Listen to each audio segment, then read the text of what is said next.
अस्सलामुअलैकुम। बोल न्यूज़ में खुशामदीद। मैं हूँ गौहर इशरत और मैं हूँ महरुख शहरियार। बुलेटिन का आगाज करेंगे दौरे न्यूजीलैंड में शाहीनों की बदतरीन कारकर्दगी आपको बताएंगे। 3 वनडे मैच खेले हैं, तीनों में शिकस्त खाई है, बुरी तरह शिकस्त खाई है।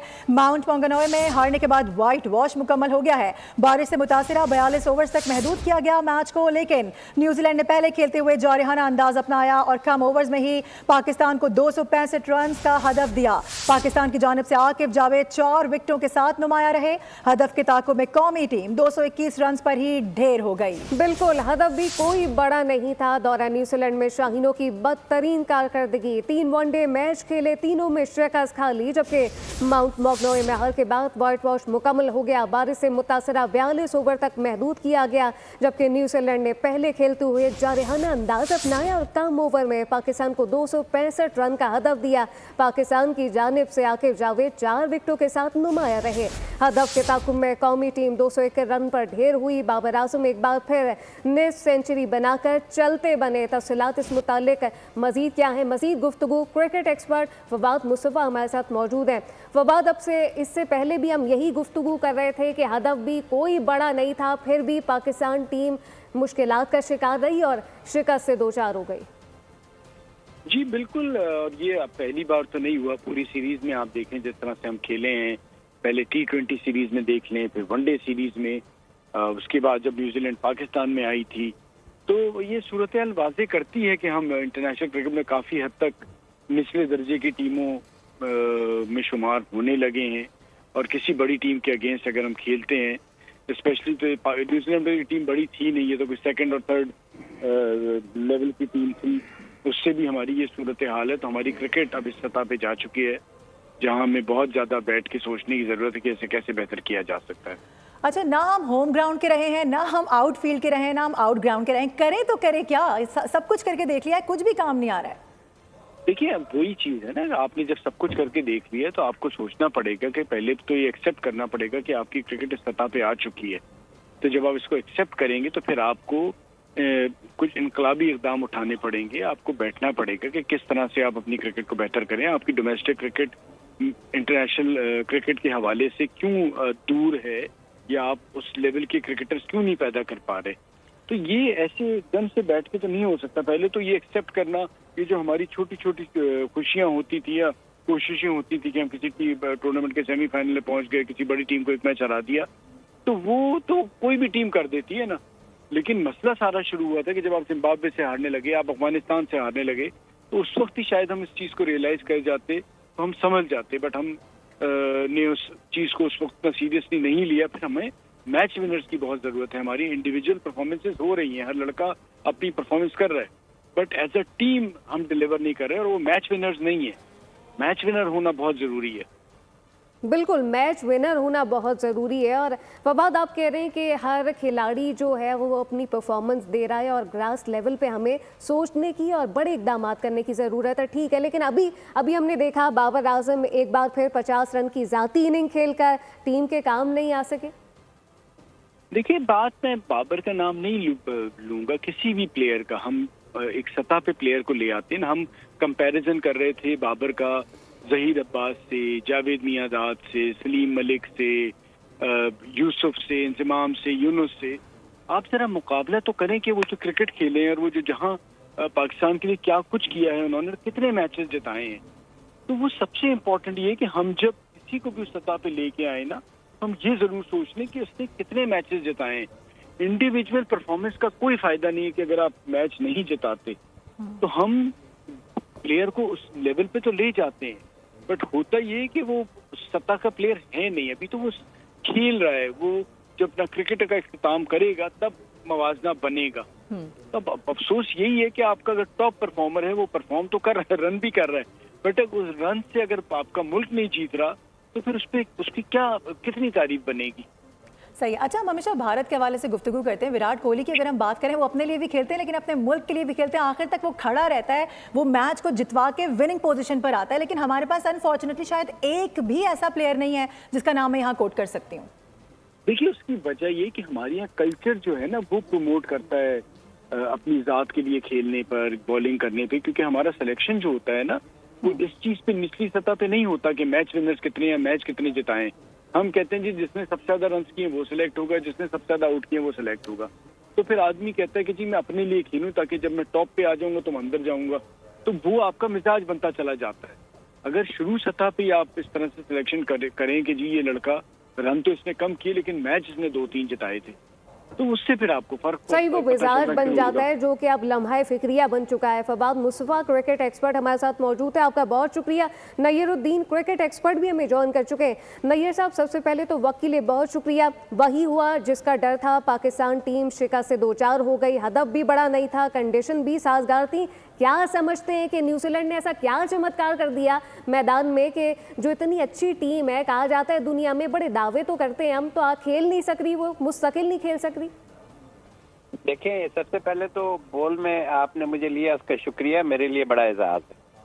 दूसरी बात यह है कि आपने जो पूछा है कि ये हुआ क्या है, हुआ ये है कि बदनीयती जो है ना वो इंसान को कभी भी कामयाबी नहीं देती। आप जितने मर्जी मेरा मतलब है अपने दाव पेच लगा ले, लेकिन ऊपर जो अल्लाह की जात है वो आपकी नीयत देखती है। इन लोगों की नीयत शुरू से ही ठीक नहीं थी। जब यहाँ से टीम सेलेक्ट होके गई है उसी वक्त इतना हंगामा हुआ था कि ना T20 के प्लेयर सही सेलेक्ट हुए हैं, ना इन्होंने सेलेक्ट किया है इसको ODI के मैचेस के लिए। और उसमें अब वही चीज हुई कि नतीजा इस तरह सामने आया कि यहाँ व्हाइट वॉश हो गए। और T20 में भी देखें कि किस बुरी तरह से पाकिस्तान हारा है। बुरी तरह से मैं इसलिए कह रहा हूँ कि हार जीत तो खेल में होती है, आप फाइट तो पुटअप करें। फाइट ये पुटअप नहीं करते, उससे बहुत ज्यादा तकलीफ होती है। 10-10 ओवर के मतलब 2 मैचेस ऐसे हुए हैं T20 में जहां आप 10-10 ओवर में हारे हैं, बड़े मार्जिन से, इतने बड़े मार्जिन से कि 20 ओवर का मैच आप 10 ओवर में हार के आ गए। इसी तरह से ये हुआ है। तो अब देखें, बजाय इसके कि हम क्रिप करें कि हुआ क्या है, हमें फ्यूचर देखना चाहिए। और प्राइम मिनिस्टर से मैं कहूंगा कि प्राइम मिनिस्टर साहब, आप क्रिकेट बोर्ड के इस वक्त पैट्रन हैं और आपको क्रिकेट का इतना शौक है, आपके भाई मियां नवाज शरीफ को भी इतना शौक है, आप क्रिकेट के अमूर की तरफ क्यों नहीं तवज्जो दे रहे हैं? पाकिस्तानी अवाम में जो फ्रस्ट्रेशन बढ़ रही है वो ठीक है। गवर्नमेंट हमारे के साथ खिलाफ। मौजूद है क्रिकेट एक्सपर्ट नय्यरुद्दीन साहब, बहुत शुक्रिया। यकीनी तौर पर ये बैड परफॉर्मेंस जिस तरह से हमने देखा कि आज व्हाइट वॉश किया गया है, तवक्को भी यही की जा रही थी।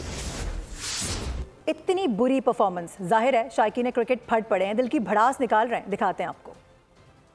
बिठा दें, इनको टीम को बिल्कुल चेंज करना चाहिए। क्रिकेट टीम जो हमारी है इस पे अभी बहुत ज़्यादा मेहनत की ज़रूरत है। इन्होंने जितने भी मैच खेले ना, हमें ना उम्मीद किया हुआ है। पाकिस्तान टीम बहुत गंदा खेल रही है, ये फैंसी कपड़े पहनते हैं बस, इनके अलावा इनको खेलना नहीं आता। कोई परफॉर्मेंस नहीं कर रही हमारी टीम, ग्रुप बंदी है और कोई अच्छे तरीके से हमारी टीम नहीं खेल रही, सारे कप्तानी के पीछे लगे हुए हैं। बात ये है कि जो मर्जी हो जाए, जितना मर्जी पैसा लग जाए, जितना मर्जी कॉन्फिडेंस बना लो कि पाकिस्तान जीतेगा, ये तो आपका झूठ होता है। लोगों का बड़ा नुकसान होता है, टीवी टूट जाते, लोग रोते हैं, लेकिन ये टीम, पाकिस्तानी टीम ये बात नहीं समझती। वो कहते हैं बस ठीक है, हार गए हैं, कोई गल नहीं, नेक्स्ट। अवाम तो पागल है जी, है ये भी कहते नहीं जी जीतनगे, नहीं जीतनगे। बहुत बुरी कारकर्दगी दिखा रही है, ये उम्मीद नहीं थी पाकिस्तान टीम से। जितनी उम्मीदें थी पाकिस्तान क्रिकेट टीम के साथ वो अब बिल्कुल ख़त्म हो चुकी हैं। मैं समझता हूं कि एज अ पाकिस्तानी होने के नाते इस पूरी टीम को तब्दील किया जाए। दीगर खबरें शामिल करें। आपको बताएं कि दहशतगर्दों को बख्शा जाएगा ना, सहूलतकारों को छोड़ेंगे। 268वीं कोर कमांडर कॉन्फ्रेंस में फैसला कर लिया गया। आर्मी चीफ की ज़ेर सदारत अज़्म इस्तेहकाम की हिकमत अमली के तेज़ और मौसर नफाज पर जोर दिया गया है। इसके अलावा कौमी ताउन से मुश्तरका नुक्ता नज़र की अहमियत भी उजागर की गई। पाकिस्तान में दहशतगर्दों, सहूलतकारों के लिए कोई जगह नहीं। गैर कानूनी सरगर्मियां दहशतगर्दी की माली मावनत से अंदरूनी तौर पर जुड़ी हैं। Army chief general Syed Asim Munir ने 2 टोक फैसला कर लिया। कोर कमांडर कॉन्फ्रेंस से खिताब में कहा, नेशनल एक्शन प्लान के नफाज में हुकूमती हिदायत के मुताबिक तमाम इदारे ताउन यकीनी बनाएं। दहशतगर्दों की माली आनत के खिलाफ फौज हुकूमत से मुकम्मल ताउन करेगी। फोरम ने आदा किया, बलूचिस्तान का अमन किसी सूरत खराब होने नहीं दिया जाएगा।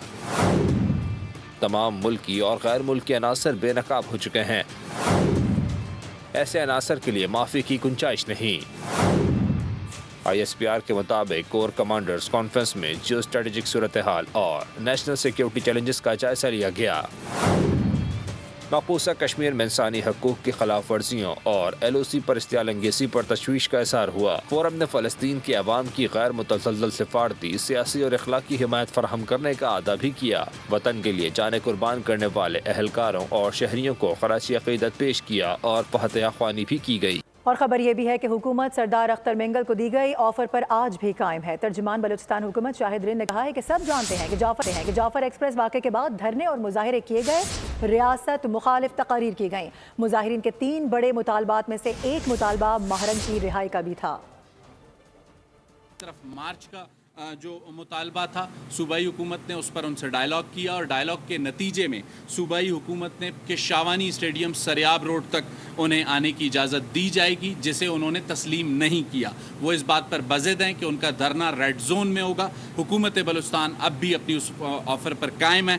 अब मज़ीद जो भी इस पर फ़ैसला करना है वो सरदार अख्तर मेंगल ने करना है। और सूबे में इस वक्त भी दिफा 144 नाफिज है। पॉलिटिकल रिस्ट्रेंट का मुजाहरा सूबाई हुकूमत की जानिब से किया जा रहा है, लेकिन अगर उसकी खिलाफ वर्जी की कोशिश की जाएगी तो कानून अपना रास्ता लेगा। उम्मीद है कि पॉलिटिकल डायलॉग से ही ये मसला हल हो, लेकिन अगर वो फ्लेक्सिबिलिटी के बजाय पॉलिटिकल जिद पर कायम रहेंगे तो फिर लाजमी सी बात है हुकूमत के पास भी और ऑप्शंस मौजूद हैं। सिंधु पर नहरें नामंजूर। Chairman Peoples Party Bilawal Bhutto का वफाकी हुकूमत से नहरों का मंसूबा खत्म करने का मुतालबा।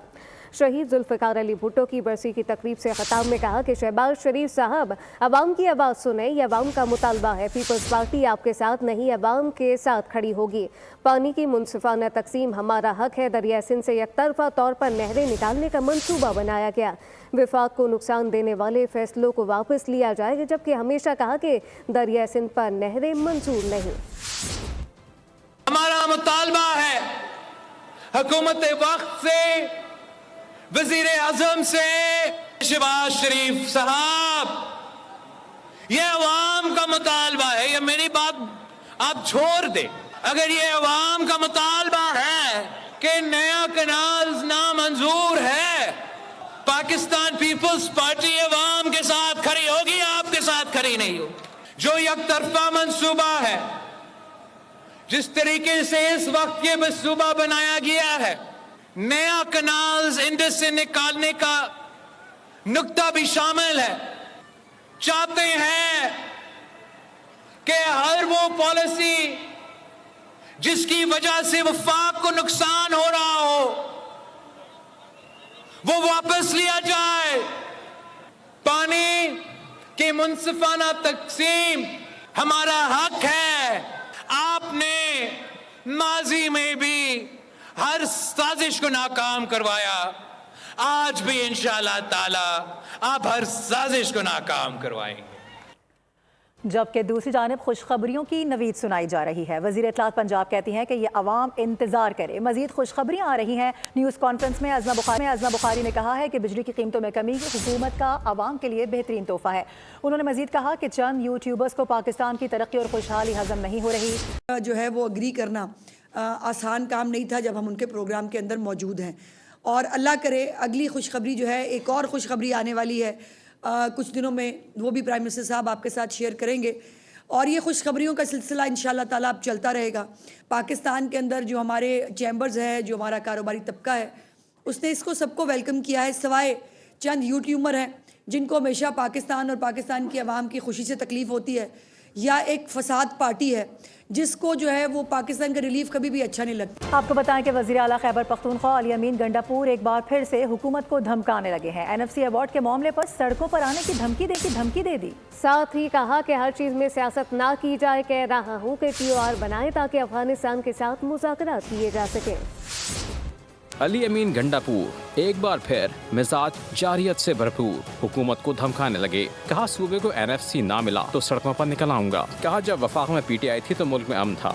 इस वक्त NFC ना देना, 58-57 लाख आबादी आने के बाद सूबे को, उस सूबे के साथ और उस सूबे की उस अवाम के साथ जो उनके साथ मुंसलिक हुई है, मर्ज हुई है, उनके साथ एक बहुत बड़ी ज्यादती है।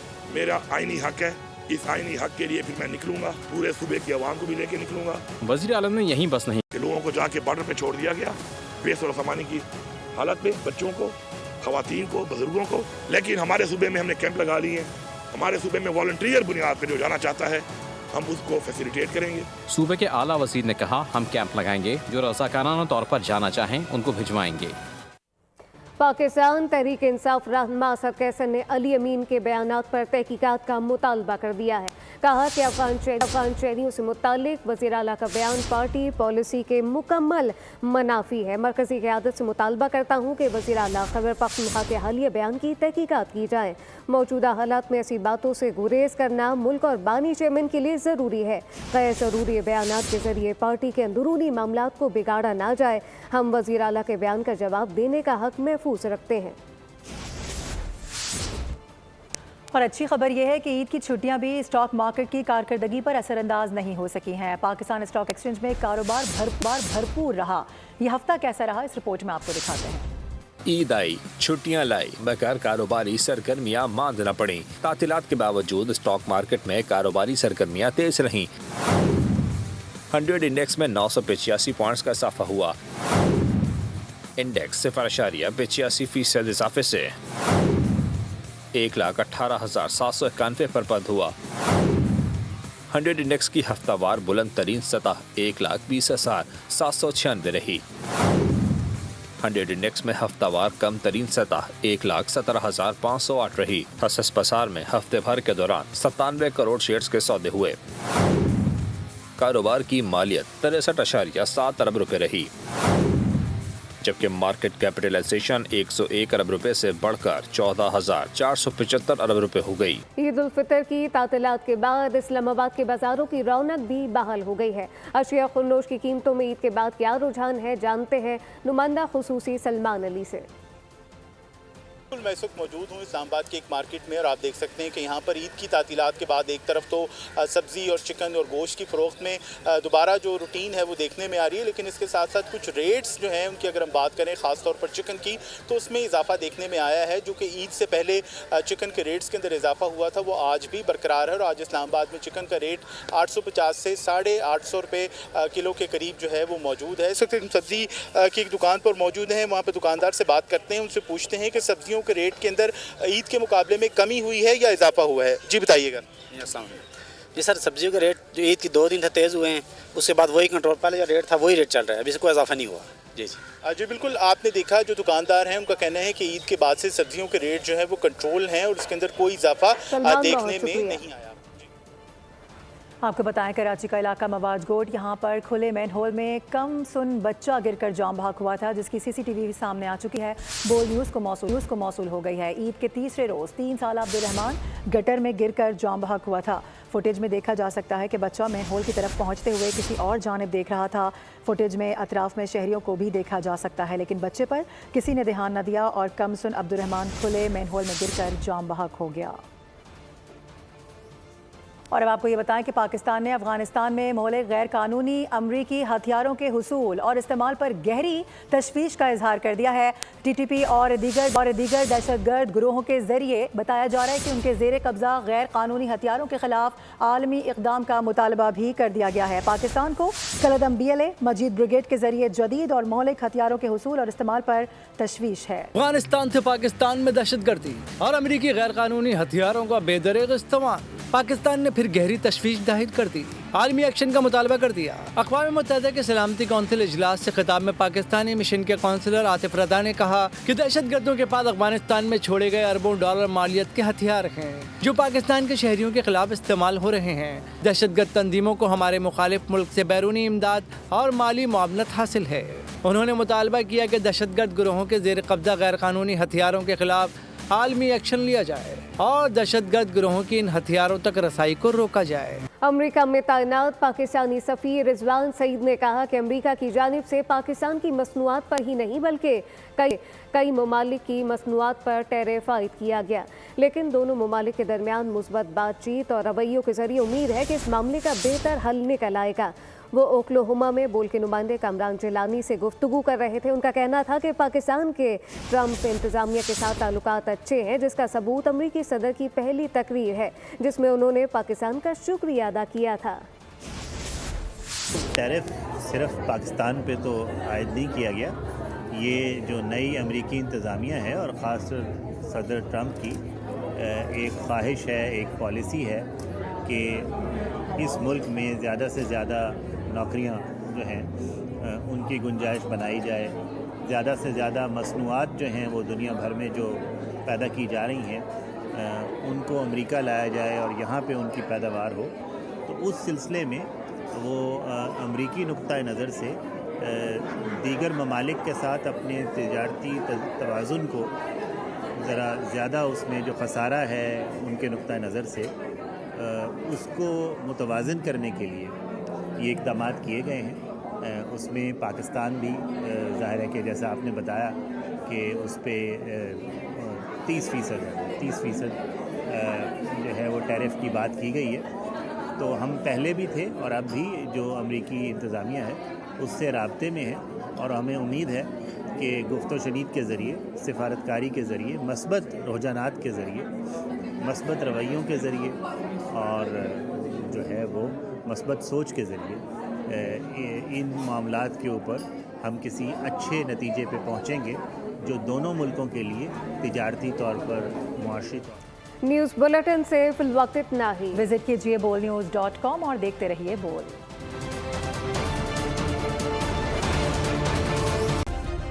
सब्सक्राइब करें और बेल दबाएं ताकि कोई खबर रह न जाए।